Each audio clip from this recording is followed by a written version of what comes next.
দ্বিতীয় যে বিষয়টা ভাইরা, আমাদের সামনে কোরবানি। কোরবানি হজের একটা অংশ। আমরা যারা হজে যাব না তাদের জন্য হজের এই অংশটা কোরবানির মাধ্যমে আল্লাহ তাআলা আমাদের পরে দিয়েছেন।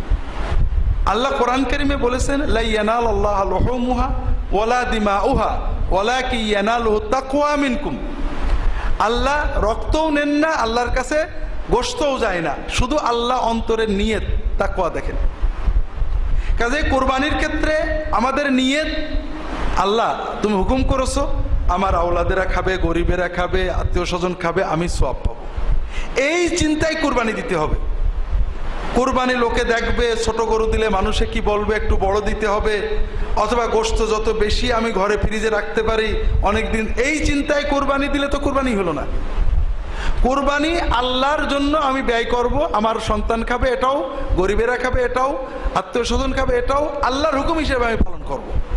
কাজেই যারা ধনী, যারা নিয়মিত আপনারা গোশত কিনে খেতে পারেন, তারা 3 ভাগ না বেশি দেওয়ার চেষ্টা করবেন দরিদ্রদের। এখানে 3 ভাগ করতে হবে এটা জরুরি না, বরং আপনি যত বেশি পারেন দেওয়ার চেষ্টা করবেন। আবার যারা দরিদ্র, সন্তানেরও খাওয়াতে পারে না, তারা কিছু রাখবেন, কিছু খাওয়াবেন সুবিধা মতো। চেষ্টা থাকবে মানুষকে দেওয়া, ভালো করে দেওয়া, জান ভরে দেওয়া, মানুষ যেন খেতে পারে, আল্লাহ যেন খুশি হন, এদিকে খেয়াল রাখতে হবে। ভাগে কোরবানি করতে হয় আমরা বাধ্য হয়ে, অনেকে পারেন না একসাথে, আল্লাহ রাসূল সাল্লাল্লাহু বিধান দিয়েছেন। এক্ষেত্রে দুটো ভুল, দুটো সমস্যা। একটা হলো আমাদের দেশের কোন কোন আলেম বলেছেন ভাগে কোরবানি হবে না, কথাটা তারা ঠিক বলেননি, খুবই ভুল বলেছেন।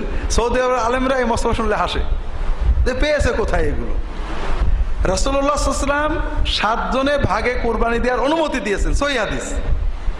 এখন তারা বলেন যে উনি যেহেতু সফরের ভিতরে কোরবানি দিয়েছেন ভাগে, অনুমতিটা সফরে দিয়েছেন, কাজেই নিজের বাড়িতে থাকা অবস্থায় হবে না। এটা কোরআন এবং সুন্নাহর মূলনীতিতে ভুল। রাসূলুল্লাহ সাল্লাল্লাহু আলাইহি ওয়াসাল্লাম যদি কোনো অনুমতি দেন আর দেওয়ার সময় ফিক্স না করে দেন, বলেন যদি যে হ্যাঁ সফরে অন্য সময় না, তাহলে ভিন্ন। আর উনি যদি কিছু না বলে দেন তাহলে সবার জন্য ওটা উন্মুক্ত হয়ে যায়।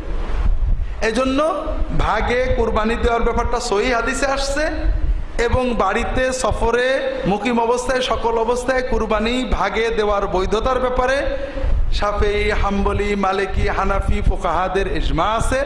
কাজেই এটা নিয়ে বিতর্কটা অনাকাঙ্ক্ষিত এবং অনুচিত, হাদিসের আলোকে ঠিক না। সহিহ হাদিসে অনুমতি আছে, আমি আবার একটা শর্ত জুড়ে ওটা বন্ধ